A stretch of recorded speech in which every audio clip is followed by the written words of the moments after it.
Hello everyone, welcome back to my channel. My name is Rahul. आज हम बात करने वाले हैं अविराज से, जो रिसेंटली माइक्रोसॉफ्ट में सेलेक्ट हुए हैं। उनका काफ़ी अच्छा पैकेज है, 50 टू 60 लाख की समथिंग है। एंड उन्होंने कई सारी स्टार्टअप्स कंपनी में भी काम किया है, मिड लेवल की कंपनी में भी काम किया है। तो बहुत कुछ जानना है उनसे। तो सबसे पहले उनका इंट्रोडक्शन ले लेते हैं, देन स्टार्ट करते हैं। Hi everyone, my self Abhiraj Kumar. मैंने अपनी कैरियर की स्टार्ट proptiger.com से की। उसके पहले मैं 2014 में आईआईटी गुवाहाटी से ईसी से पास आउट हूँ। फिर मैंने मिड साइज कंपनी गाना.com में काम किया। उसके बाद मैं अर्ली स्टेज स्टार्टअप रोपोसो.com में काम किया। रोपोसो को ग्लैंस.com ने एक्वायर किया और उसी के वक्त ग्लैंस यूनिकॉर्न बनी। उसके बाद मैं माइक्रोसॉफ्ट आ गया और मैं तब से वहीं अब तक वहीं हूँ। सो बेसिकली सबसे पहले क्वेश्चन मेरा ये है कि लाइक आप आईआईटी से हो और नॉन सीएस ब्रांच से हो, तो आपको कितनी डिफिकल्टी हुई आने में? जैसे कि आपको सॉफ्टवेयर जॉब लेने में, पहली जॉब लेने में कितनी डिफिकल्टी हुई? बिकॉज जितना मुझे पता है, आई थिंक आईआईटीज में माइक्रोसॉफ्ट कंपनी नहीं आती है नॉन सीएस के हाँ लिए।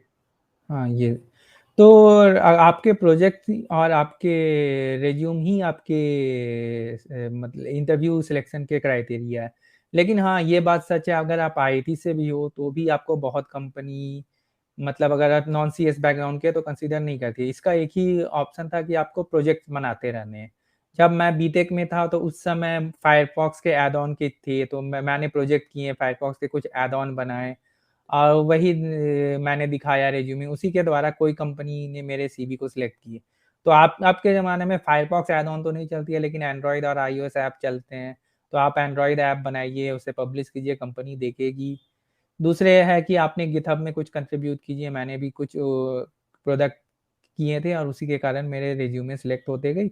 उसके बाद एक के बाद एक काम होते गए और अब माइक्रोसॉफ्ट में लिंक्डइन में मेरे को खुद अप्रोच करती है, मेरे को अप्लाई नहीं करना पड़ता है। सो बेसिकली इम्पैक्टेबल रिज्यूम बनाना चाहिए। तो आपने लिंक्डइन में कुछ ऐसा लिखा होगा जिससे कि आपको कॉल आई? हाँ, लिंक्डइन में अपने सारे प्रोजेक्ट को लिखो, अपने डिस्क्रिप्शन लिखो, आपने क्या-क्या किया, किस कंपनी में लिया, आपके कारण कंपनी को क्या इम्पैक्ट पड़ा। सारी चीज़ लिखिए और फिर हो सकता है रिक्रूटर आपको देखे और आपके पास इंटरव्यू के लिए कॉल करे। जैसा कि आप सबको पता है कि माइक्रोसॉफ्ट बहुत अच्छा पैसा देती है, तो पहला हमारा क्वेश्चन यही है कि माइक्रोसॉफ्ट का एक्सपीरियंस और इंटरव्यू कैसा रहा आपका? देखिए, माइक्रोसॉफ्ट का इंटरव्यू 4 राउंड में होता है। तो एक होता है डीएस एल्गो राउंड, फिर एक होता है आपके करंट टेक स्किल, एक होता है सिस्टम डिज़ाइन और एक होता है कल्चरल फिट। तो हर राउंड 1-1 दिन का होता है। तो माइक्रोसॉफ्ट के इंटरव्यू प्रोसेस 2 तरह के होते हैं, या तो आप हायरिंग ड्राइव में आ रहे हो या नॉर्मल डे आ रहे हो। तो हायरिंग ड्राइव में होता है कि मैक्सिमम 4 रन में से 3 राउंड तो हो जाते हैं, या हुँ, चारों के हुँ। चारों राउंड 1 दिन में हो जाते हैं। लेकिन अगर नॉन हायरिंग डे में हो तो अभी वर्क फ्रॉम होम नहीं है, तो आपको हर राउंड 1-1 वीक पे होता है और रिजल्ट होने में टाइम लगता है। तो वो प्रोसेस पे है।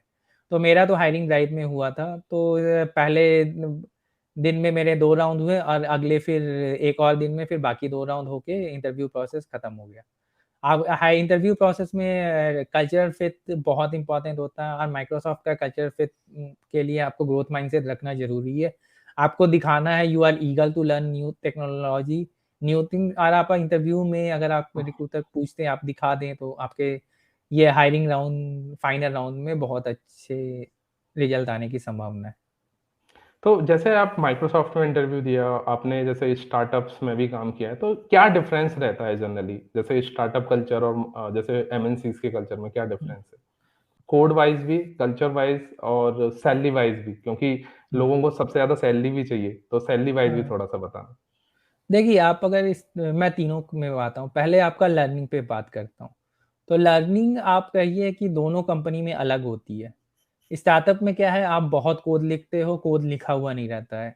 और फिर बड़ी कंपनी में कोड लिखा रहता है, आप कोड ज़्यादा पढ़ते हो और फिर उसको सही सुधारते हो। जबकि स्टार्टअप में कुछ कोड नहीं लिखा है। अगर कोड नहीं लिखा है तो आपको सुधारना भी आप ही को है, लिखना भी आप ही को है। तो इस चीज़ें बहुत फ़ास्ट मूविंग करती रहती है। मतलब सिंपल आप बताइए कि स्टार्टअप में जॉइन करते हो तो उसका आईओएस ऐप बना ही नहीं होगा। आप बनाते हो, आप उसको रिलीज़ करते हो, आप उसमें प्रॉब्लम फेस करते हो। इस जबकि अगर आप एक बड़ी कंपनी में जाओ, उनका आईओएस ऐप बना हुआ रहेगा, एंड्रॉयड ऐप बना हुआ रहेगा। आप उसमें इन फीचर ऐड करते हो। तो ये मेजर डिफरेंस हो जाता है। अब सेकंड बात होती है सैलरी इंक्रीज़ की, मैं बात करता हूँ। तो स्टार्टअप में ऐसा कोई रूल नहीं होता है कि आपको 20% हाइक ही देना है, 30% दे देना है, कोई स्टार्टअप 100% हाइक देती है, कोई 50% हाइक देती है। लेकिन एमएनसीज़ क्योंकि वर्ल्ड लेवल है, वो 50%, 60%, 100% हाइक तो नहीं देती है, उनका एक लिमिट होता है। तो उस हिसाब से अगर आप दो सेम पैकेज पे ही स्टार्ट करें तो अगर आप बराबर मेहनत करें तो स्टार्टअप में आपका ग्रोथ ज़्यादा होगा कंपेयर टू एमएनसी। तो माइक्रोसॉफ्ट में लेकिन कितना हाइक मिला आपको इस बार? ये सारी चीज़ें कॉन्फिडेंशियल है और ये सारी अच्छा, अच्छा। चीज़ें तो मतलब बताने नहीं है। 15 से 20% मिल जाता है मतलब अगर आप रेंज एमएनसीज़ में होता बात है करें। वो आपको मिल जाएगा, लेकिन अच्छा, स्टार्टअप में कोई रेंज नहीं होती है, वो आप अच्छा, जान अच्छा। सकते हैं। फिर सेकंड चीज़ है लर्निंग के गाइडेंस की बात करता हूँ स्टार्टअप वर्सेस एमएनसी में। अगर आप एमएनसीज़ में फँस गए, आपको 10 से 15 साल एक्सपीरियंस एम्प्लॉयी मिलेंगे जो आपको गाइड कर सकें। लेकिन एमएनसीज़ में स्टार्टअप में ये 10 से 15 साल एम्प्लॉयी शायद ही मिले, उनके पास इतने पैसे नहीं होते कि उनको हुँ, हायर कर पाएँ, तो करेक्ट। आपको खुद सीख के करना पड़ता है। इसको आप दोनों वे में देख सकते हैं, या तो फ्रस्ट्रेशन या तो लर्निंग अपॉर्च्युनिटी। और फिर एक कल्चर का बात है कि स्टार्टअप में मान लीजिए 4 लोग ही आईओएस टीम में और एमएनसी में 100 लोग भी हो सकते हैं। तो अगर कुछ गड़बड़ हुई आपको 4 लोग को तो आपको जिस दिन खराब हुआ चीज़ें, हुँ, तो हुँ। आपको सैटरडे को हुआ या संडे को हुआ आपको फिक्स करना ही पड़ता है। एमएनसीज़ में क्योंकि 100 लोग होते हैं, बहुत स्ट्रीमलाइन होता है। ऐसा नहीं होगा कि आपको सैटरडे को फिक्स करना पड़े और ऐसी चीज़ें मेरे साथ तो एमएनसीज़ में नहीं हुई है। स्टार्टअप में कॉमन होती है कि सैटरडे को कुछ हो गया, कुछ प्रोडक्शन इश्यू आ गया, आपको सपोर्ट देना पड़ता है। मतलब थोड़ी वर्क लाइफ बैलेंस कम होती है उसमें। हाँ, वो रहेगी। हो सकता है रात को हुँ। 12 बजे कुछ गड़बड़ हो गई, तो क्योंकि एमएनसीज़ में ग्लोबल है, यूएस के लोग आप उस समय रात को 12 बजे देख रहे हैं। बट लेकिन ये है कि स्टार्टअप में आप ही के सीखने हाँ, को बहुत मिलता है। सीखने को बहुत हाँ, मिलता है। एज़ अ स्टार्टअप में बहुत ज़्यादा सीखने को मिलेगा बट एमएनसीज़ में इतना सीखने को नहीं मिलेगा। तो हाँ, अगर अगर हमें सीखना है तो हम स्टार्टअप जॉइन कर सकते हैं अदरवाइज़ हम एमएनसीज़ हाँ, वगैरह जॉइन कर सकते हैं। तो हाँ। बट मेन डिफरेंस क्या होता है इंटरव्यूज़ में? इंटरव्यू किसका हार्ड होता है, किसका सिंपल होता है? अगर मैं स्टार्टअप और देखिए, एमएनसीज़ की बात करूँ? स्टार्टअप का इंटरव्यू प्रोसेस डिफाइन नहीं होता। उन्हें वो अर्ली फेज में मान लीजिए उन्हें आज रिक्वायरमेंट होगा इमेज प्रोसेसिंग में काम करना। उनको प्रोडक्ट में इमेज प्रोसेसिंग में आ रहे। हो सकता है उनके पास कोई इंजीनियर ही नहीं हो जिसको जिसको इमेज प्रोसेसिंग आता है and they are still figuring out. तो स्टार्टअप मतलब नई टेक्नोलॉजी में खेलते हैं और हो सकता है मेरे समय में ये एमएल था। अब तो एमएल सबको आता है लेकिन startup were figuring out how to hire good ML engineer. लेकिन करेक्ट। एमएनसीज़ का एकदम हायरिंग प्रोसेस वेल डिफाइंड होता है। उनका ये 4 राउंड होंगे, ये हुँ, हुँ, आपके इतने हुँ। राउंड के बाद रिजल्ट आएँगे। स्टार्टअप का कोई फिक्स नहीं है।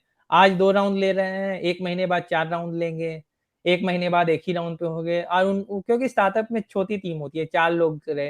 हो सकता है कि टीम नहीं बन रही है, कोई you are the first iOS developer तो आईओएस का इंटरव्यू लेने के लिए ही कोई बंदा ना हो। मैं अपने प्रॉप टाइगर का इंस्टेंस बता सकता हूँ। उन्हें सीनियर इंजीनियर चाहिए और आईओएस डेवलपर 1 साल ईयर एक्सपीरियंस ही बंदा था। तो they don't know okay, how to hire iOS senior and चीज़ें ओके। फिर कोई डिफाइन नहीं थी, कुछ प्रोसेस नहीं थी, तो इंटरव्यू एक्सपीरियंस डिफरेंट होता है। एमएनसीज़ में आपको मिल ही जाएँगे लोग जिन्हें एक्सपीरियंस है और वो इंटरव्यू ले लेंगे। हुँ, सेकंड हुँ। होता है कि डीएस एल्गो पे फोकस और डिफिकल्टी पे, क्योंकि एमएनसीज़ के पास वेल डिफाइंड प्रोसेस है, आपको डीएस एल्गो होनी है, राउंड आप बता सकते हैं कि कैसे होंगे, 4 साल पहले इस प्रोसेस फिक्स रहती है। लेकिन स्टार्टअप में कोई फिक्स नहीं है, हो सकता है कोई स्टार्टअप डीएस एल्गो पे बिलीव ही नहीं करती हो, कोई स्टार्टअप मतलब डीएस एल्गो फोकस करती है, आपके मोबाइल डेवलपमेंट स्किल नहीं फोकस करती है, कुछ स्टार्टअप और बजट पे भी कंपनी के डिपेंड करता है। सो अगर तैयारी की बात करूँ तो कहाँ से पढ़ना चाहिए? जैसे कि डीएस जनरली अब हर इंटरव्यूज़ में पूछी जाती है। तो माइक्रोसॉफ्ट में तो ज़्यादातर इंटरव्यू में डीएस ही पूछी जाती होगी, राइट? एक राउंड डीएस तो की होगी ही।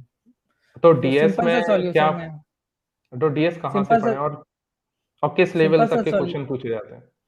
सिंपल सा है, आप कोई एनपीटीईएल सब में कोर्स कर लीजिए, उसके बाद प्रैक्टिस करने के लिए आप लीड कोड बनाइए।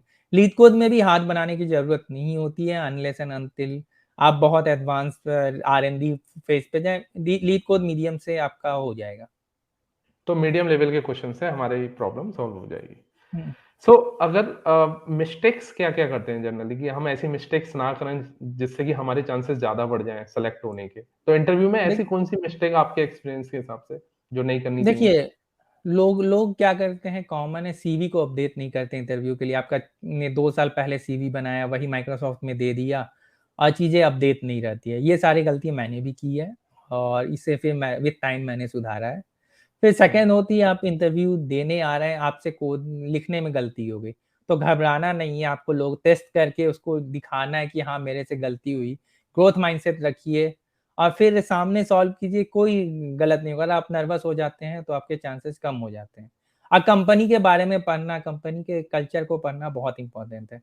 मैं माइक्रोसॉफ्ट का जो कल्चर है, ग्रोथ माइंडसेट, कुछ कंपनी का कल्चर होता है बी क्यूरियस, कुछ कंपनी का कल्चर होता है मूव फास्ट, तो आपको पता रहना चाहिए और उस हिसाब से आपको इंटरव्यू प्रिपरेशन करना पड़ता है। कंपनी के बारे में जानना ज़रूरी है। अमेज़न का सिंपल है, बी कस्टमर ऑब्सेस्ड, तो आपको उस हिसाब से अपना इंटरव्यू में दिखाना है। सॉफ्ट स्किल क्वेश्चन उसी पे पूछे जाएँगे। Right. Thank you Everest, thank you for joining us. आपसे बहुत कुछ सीखने को मिला लिटरली, और आई थिंक हमारी ऑडियंस को भी बहुत कुछ सीखने को मिला होगा। So thank you very much. Thank you so much. Thank you.